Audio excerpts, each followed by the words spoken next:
Bismillahirrahmanirrahim. Assalamualaikum warahmatullahi wabarakatuh.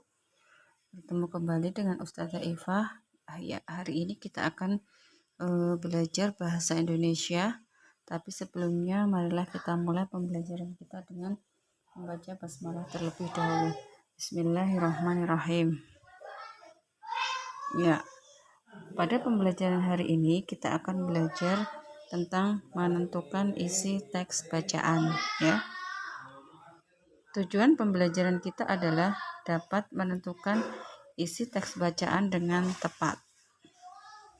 Ya, sebelumnya kita mengetahui dulu pengertian dari teks atau bacaan. Ya, teks atau bacaan itu biasanya terdiri dari beberapa paragraf, ya, dan paragraf itu terdiri dari satu kalimat utama dan beberapa kalimat penjelas, ya itu ya. Jadi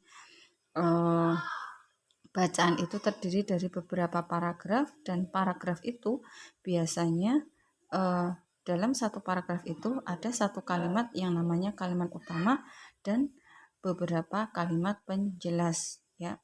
Kalau biasanya di dalam soal ujian itu paragraf itu ada 4 kalimat, ya, dalam satu paragraf biasanya itu, ya.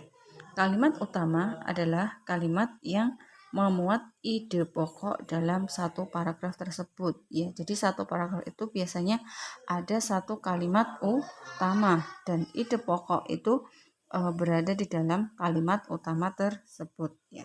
Kalimat utama dijelaskan oleh kalimat-kalimat penjelas, ya. Nanti selain kalimat utama ada satu kalimat utama itu ada kalimat yang lain itu adalah namanya kalimat penjelas tuh, ya. Yang pertama menentukan kalimat utama, ya.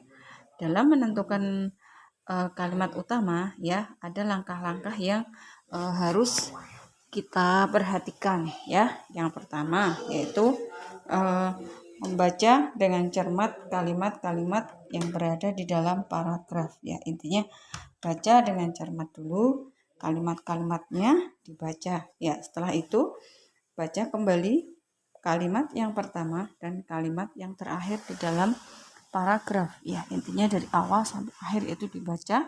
Nah, setelah itu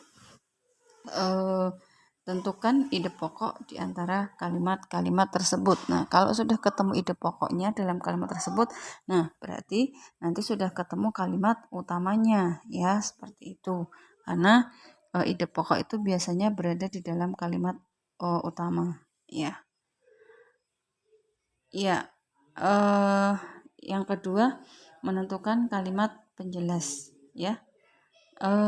Kalimat penjelas adalah kalimat-kalimat yang menjelaskan kalimat utama, ya. Jadi di samping ada kalimat utama, ada juga kalimat penjelas. Jadi kalimat penjelas itu nanti yang menjelaskan kalimat utama, itu ya. Nah, cara menentukan kalimat penjelas adalah, ya, yang pertama bacalah dengan cermat terlebih dahulu. Yang selanjutnya cermati kalimat utamanya. Nah, kalau sudah ketemu kalimat utamanya, berarti kalimat yang lainnya itu namanya kalimat penjelas. Ya, kalimat penjelas berisi informasi yang berkaitan dengan kalimat utama. Ya, jadi kalimat utama itu hanya ada satu kalimat dan yang lainnya itu berarti dinamakan kalimat penjelas. Ya. Yang selanjutnya yaitu menentukan ide pokok, ya. Ide pokok adalah, ya, gagasan pokok atau gagasan utama. Nah, intinya mudahnya itu, ya, pengertian ide pokok itu adalah masalah utama yang dibahas atau diungkapkan dalam bacaan tersebut. Ya, tadi kita harus ingat ide pokok itu kita carinya berada di kalimat utama, ya. Kalau kalimat utama itu kalimatnya tidak boleh diganti, ya. Kalau misalnya menemukan paragraf diminta untuk menentukan kalimat utama, berarti kalimat utamanya itu harus sesuai dengan yang ada di dalam bacaan. Tetapi kalau ide pokok itu bahasanya boleh diganti atau kalimatnya boleh diganti asalkan apa?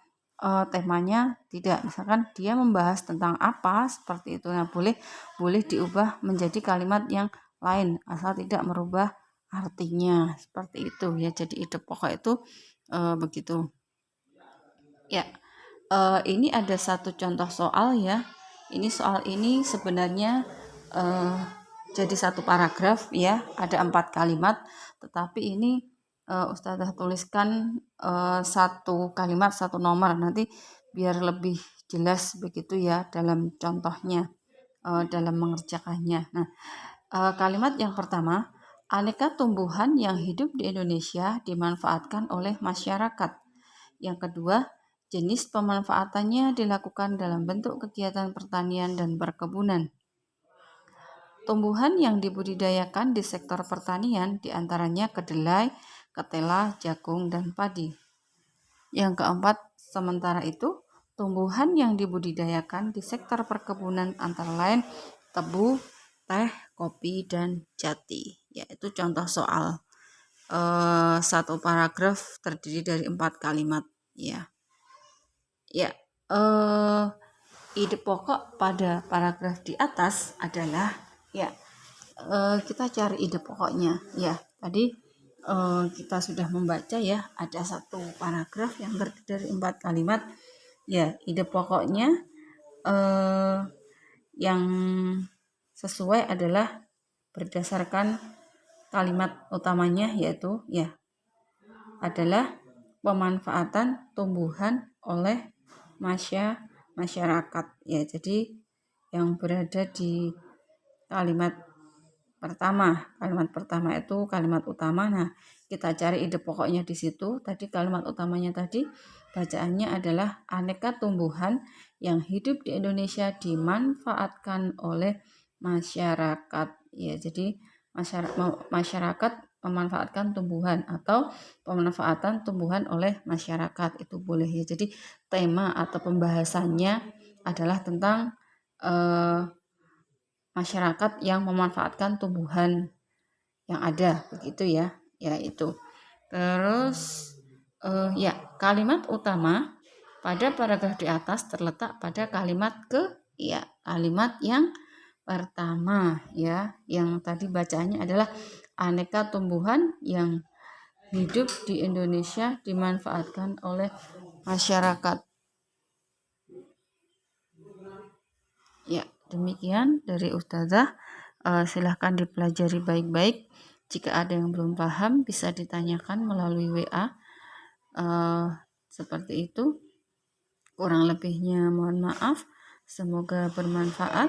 Silahkan dikerjakan tugasnya, dikirim lewat GCR. Gitu ya.